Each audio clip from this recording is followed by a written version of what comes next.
ನಮಸ್ಕಾರ. ನಾನು ನಿಮಗೆ ಇವತ್ತು ಅಕ್ಕ ಮಹಾದೇವಿಯ ಜೀವನ ಚರಿತ್ರೆಯ ಬಗ್ಗೆ ಹೇಳುತ್ತೇನೆ. ಅಕ್ಕ ಮಹಾದೇವಿಯವರು 12ನೇ ಶತಮಾನದಲ್ಲಿ ಬದುಕಿದ್ದರೆಂದು ಇತಿಹಾಸಕಾರರು ಅಭಿಪ್ರಾಯಪಡುತ್ತಾರೆ. ಅವರು ಬಸವಣ್ಣ, ಅಲ್ಲಂಪ್ರಭು ಮತ್ತು ಚನ್ನಬಸವಣ್ಣ ಅವರ ಸಮಕಾಲೀನರವರಾಗಿದ್ದರು. ಕರ್ನಾಟಕದಲ್ಲಿ ವಚನ ಸಾಹಿತ್ಯ ಮತ್ತು ಶರಣ ಚಳವಳಿ ಉಜ್ವಲವಾಗಿ ಬೆಳಗಿದ ಕಾಲವೇ 12ನೇ ಶತಮಾನ.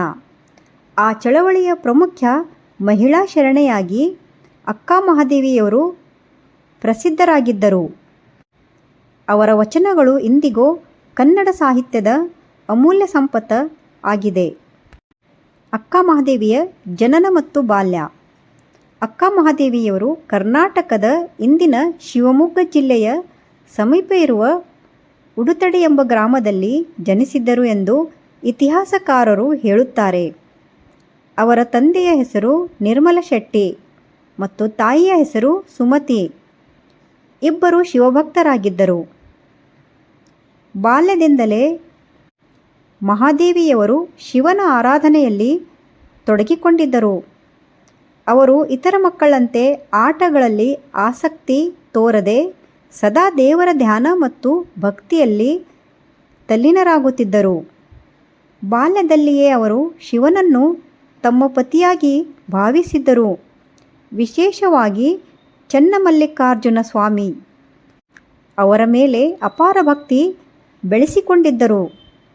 ಅವರು ಮನಸ್ಸಿನಲ್ಲಿ ಹೀಗೆ ಸಂಕಲ್ಪ ಮಾಡಿಕೊಂಡಿದ್ದರು: ಈ ಲೋಕದಲ್ಲಿ ನನ್ನ ನಿಜವಾದ ಪತಿ ಚನ್ನಮಲ್ಲಿಕಾರ್ಜುನ, ಬೇರೆ ಯಾರೂ ಇಲ್ಲ. ಅಕ್ಕ ಮಹಾದೇವಿಯವರು ಅತ್ಯಂತ ಸುಂದರಿಯಾಗಿದ್ದರು. ಅವರ ಸೌಂದರ್ಯದ ಸುದ್ದಿ ರಾಜ್ಯದಾದ್ಯಂತ ಹರಡಿತ್ತು. ಒಮ್ಮೆ ಆ ಭಾಗದ ರಾಜನಾಗಿದ್ದ ಕೌಶಿಕ್ ರಾಜ ಮಹಾದೇವಿಯವರನ್ನು ನೋಡಿದ್ದನು. ಅವರ ಸೌಂದರ್ಯಕ್ಕೆ ಮಾರು ಹೋದ. ರಾಜನು ಅವರನ್ನು ವಿವಾಹವಾಗಲು ಬಯಸಿದ್ದನು. ರಾಜನು ತನ್ನ ದೂತರ ಮೂಲಕ ಮದುವೆಯ ಪ್ರಸ್ತಾಪ ಕಳುಹಿಸಿದ್ದನು. ಆದರೆ ಅಕ್ಕ ಮಹಾದೇವಿಯವರು ಅದನ್ನು ನಿರಾಕರಿಸಿದ್ದರು. ಯಾಕೆಂದರೆ ಅವರ ಮನಸ್ಸು ಈಗಾಗಲೇ ಚನ್ನಮಲ್ಲಿಕಾರ್ಜುನಲ್ಲಿ ಲೀನವಾಗಿತ್ತು. ರಾಜನು ಮದುವೆಯಾಗಲು ಹಠ ಹಿಡಿದನು. ಕೊನೆಗೆ ಕೆಲವು ಷರತ್ತುಗಳ ಮೇಲೆ ಮಹಾದೇವಿಯವರು ಮದುವೆಗೆ ಒಪ್ಪಿಕೊಂಡಿದ್ದರು. ಅವರು ರಾಜನಿಗೆ ಹೀಗೆ ಹೇಳಿದ್ದರು: ನನ್ನ ಶಿವಭಕ್ತಿಗೆ ಯಾವುದೇ ಅಡ್ಡಿಯಾಗಬಾರದು. ನಾನು ನನ್ನ ಆರಾಧನೆಯನ್ನು ಮುಂದುವರಿಸಬೇಕು. ರಾಜನು ಆರಂಭದಲ್ಲಿ ಒಪ್ಪಿಕೊಂಡನು. ಆದರೆ ಮದುವೆ ನಂತರ ರಾಜನು ತನ್ನ ಮಾತನ್ನು ಉಳಿಸಿಕೊಳ್ಳಲಿಲ್ಲ. ಅವನಿಗೆ ಮಹಾದೇವಿಯವರ ಆಧ್ಯಾತ್ಮಿಕ ಜೀವನ ಅರ್ಥವಾಗಲಿಲ್ಲ. ಅವನು ಅವರನ್ನು ಸಾಮಾನ್ಯ ರಾಣಿಯಂತೆ ನೋಡಲು ಪ್ರಾರಂಭಿಸಿದನು. ವೈರಾಗ್ಯದ ನಿರ್ಧಾರ. ಒಂದು ದಿನ ಮಹಾದೇವಿಯವರಿಗೆ ಈ ಭೌತಿಕ ಜೀವನದ ಅರ್ಥವೇ ಇಲ್ಲ ಎಂಬ ಅರಿವು ಇನ್ನಷ್ಟು ಗಾಢವಾಯಿತು. ಅವರು ಅರಮನೆ, ಸಂಪತ್ತು, ಅಧಿಕಾರ, ಆಭರಣ ಎಲ್ಲವನ್ನೂ ತ್ಯಜಿಸಲು ನಿರ್ಧರಿಸಿದ್ದರು. ಅಷ್ಟೇ ಅಲ್ಲ, ದೇಹದ ಮೇಲೆ ಇದ್ದ ವಸ್ತ್ರಗಳನ್ನು ತ್ಯಜಿಸಿದರು. ಅವರಿಗೆ ದೇಹವು ಕೇವಲ ಆತ್ಮಕ್ಕೆ ಒಂದು ಹೊದಿಕೆ ಎಂಬ ಭಾವನೆ ಇತ್ತು. ಅವರು ತಮ್ಮ ಉದ್ದನೆಯ ಕೂದಲಿನಿಂದ ದೇಹವನ್ನು ಮುಚ್ಚಿಕೊಂಡು ಅರಮನೆಯಿಂದ ಹೊರಬರುತ್ತಾರೆ. ಈ ಘಟನೆ ಭಾರತೀಯ ಆಧ್ಯಾತ್ಮಿಕ ಇತಿಹಾಸದಲ್ಲಿ ಅತ್ಯಂತ ಮಹತ್ವದ ಘಟನೆಯಾಗಿದೆ.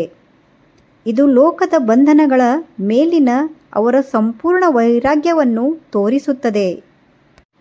ಅಲ್ಲಿಂದ ಅಕ್ಕ ಮಹಾದೇವಿಯವರು ನಂತರ ಕಲ್ಯಾಣ ನಗರಕ್ಕೆ ಬರುತ್ತಾರೆ. ಕಲ್ಯಾಣದ ಅನುಭವ ಮಂಟಪ. ಆ ಸಮಯದಲ್ಲಿ ಕಲ್ಯಾಣವು ಶರಣರ ಪ್ರಮುಖ ಕೇಂದ್ರವಾಗಿತ್ತು. ಅಲ್ಲಿ ಮಹಾನ್ ಸಮಾಜ ಸುಧಾರಕ ಮತ್ತು ಶಿವಶರಣರಾದ ಬಸವಣ್ಣ, ಅಲ್ಲಂಪ್ರಭು, ಚನ್ನಬಸವಣ್ಣ ಸೇರಿದಂತೆ ಅನೇಕ ಶರಣರು ಇದ್ದರು. ಅವರು ನಡೆಸುತ್ತಿದ್ದ ಅನುಭವ ಮಂಟಪ ವಿಶ್ವದ ಮೊದಲ ವಿಶ್ವದ ಮೊದಲ ಆಧ್ಯಾತ್ಮಿಕ ಮತ್ತು ಸಾಮಾಜಿಕ ಸಂಸ್ಥೆಯ ಪ್ರಸಿದ್ಧವಾಗಿದೆ. ಅಕ್ಕ ಮಹಾದೇವಿಯವರು ಅಲ್ಲಿಗೆ ಬಂದಾಗ ಅನೇಕ ಶರಣರು ಅವರ ವೈರಾಗ್ಯವನ್ನು ಪರೀಕ್ಷಿಸಿದರು. ಅಲ್ಲಂ ಪ್ರಭುಗಳು ಮಹಾದೇವಿಯವರೊಂದಿಗೆ ಅನೇಕ ತತ್ವಚರ್ಚೆಗಳನ್ನು ನಡೆಸಿದರು. ಅವರು ಕೇಳಿದ ಪ್ರಶ್ನೆಗಳಿಗೆ ಮಹಾದೇವಿಯವರು ಅದ್ಭುತ ಉತ್ತರಗಳನ್ನು ನೀಡಿದರು. ಅವರ ಜ್ಞಾನ, ಭಕ್ತಿ ಮತ್ತು ವೈರಾಗ್ಯವನ್ನು ಕಂಡು ಅಲ್ಲಂ ಪ್ರಭುಗಳನ್ನು ಮೆಚ್ಚಿಕೊಂಡರು. ನಂತರ ಎಲ್ಲ ಶರಣರು ಅವರನ್ನು ಗೌರವದಿಂದ ಅಕ್ಕ ಎಂದು ಕರೆಯಲು ಆರಂಭಿಸಿದರು. ಅಲ್ಲಿಂದಲೇ ಅವರು ಅಕ್ಕ ಮಹಾದೇವಿ ಎಂಬ ಹೆಸರಿನಿಂದ ಪ್ರಸಿದ್ಧರಾದರು. ವಚನ ಸಾಹಿತ್ಯ. ಅಕ್ಕ ಮಹಾದೇವಿಯವರು ಕನ್ನಡ ಸಾಹಿತ್ಯಕ್ಕೆ ಅಮೂಲ್ಯ ಕೊಡುಗೆ ನೀಡಿದ್ದಾರೆ. ಅವರು ನೂರಾರು ವಚನಗಳನ್ನು ರಚಿಸಿದ್ದಾರೆ. ಅವರ ವಚನಗಳಲ್ಲಿ ಭಕ್ತಿ, ವೈರಾಗ್ಯ, ತತ್ವಜ್ಞಾನ ಮತ್ತು ಜೀವನದ ಸತ್ಯಗಳು ಅಡಗಿವೆ. ಅವರ ಪ್ರಸಿದ್ಧ ವಚನಗಳಲ್ಲಿ ಒಂದು ಹೀಗಿದೆ: ಹಸಿವಾದೊಡೆ ಭಿಕ್ಷಣಗಳುಂಟು, ಬಾಯಾರಿದೊಡೆ ಕೆರೆ ಹಳ್ಳ ಬಾವಿಗಳುಂಟು, ಶಯನಕ್ಕೆ ಹಾಳು ದೇವಾಲಯಗಳುಂಟು, ಚನ್ನಮಲ್ಲಿಕಾರ್ಜುನ ದೇವ ಆತ್ಮಸಂಗಾತಕ್ಕೆ ನೀನಿರುವಾಗ ಬೇರೆನಗೆ ಬೇಕೇನು. ಈ ವಚನದಲ್ಲಿ ಅವರು ದೇವರ ಮೇಲಿನ ಸಂಪೂರ್ಣ ನಂಬಿಕೆಯನ್ನು ವ್ಯಕ್ತಪಡಿಸಿದ್ದಾರೆ. ಅವರ ಇನ್ನೊಂದು ವಚನ ದೇಹದ ನಶ್ವರತೆ, ಎಲುಬಿನ ತಕ್ಕಡಿ, ನರಗಳ ಹೊದಿಕೆ, ಮಾಂಸದ ಗೋಡೆ, ಚರ್ಮದ ಹೊದಿಕೆ. ಇಂತಹ ದೇಹಕ್ಕೆ ಮೋಹಪಡುವವರು ಜನರು. ಚನ್ನಮಲ್ಲಿಕಾರ್ಜುನ. ಇದರ ಅರ್ಥ ದೇಹ ಶಾಶ್ವತ ಅಲ್ಲ, ಆತ್ಮವೇ ನಿಜ ಎಂಬ ಸಂದೇಶ. ಅಕ್ಕ ಮಹಾದೇವಿಯ ಶ್ರೀಶೈಲ ಯಾತ್ರೆ.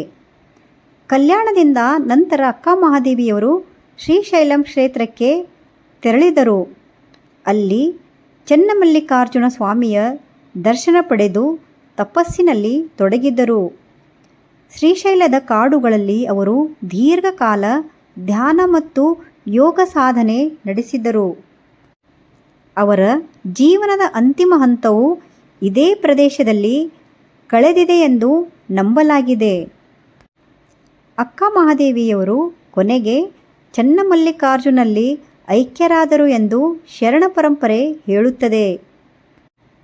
ಅಕ್ಕ ಮಹಾದೇವಿಯವರು ಕೇವಲ ಕನ್ನಡದ ಮಹಾನ್ ಕವಿತ್ರಿಯಲ್ಲ, ಇಡೀ ಭಾರತದ ಆಧ್ಯಾತ್ಮಿಕ ಇತಿಹಾಸದಲ್ಲಿ ಅಪೂರ್ವ ಸ್ಥಾನ ಪಡೆದ ಮಹಾನ್ ಸಂತೆಯಾಗಿದ್ದಾರೆ.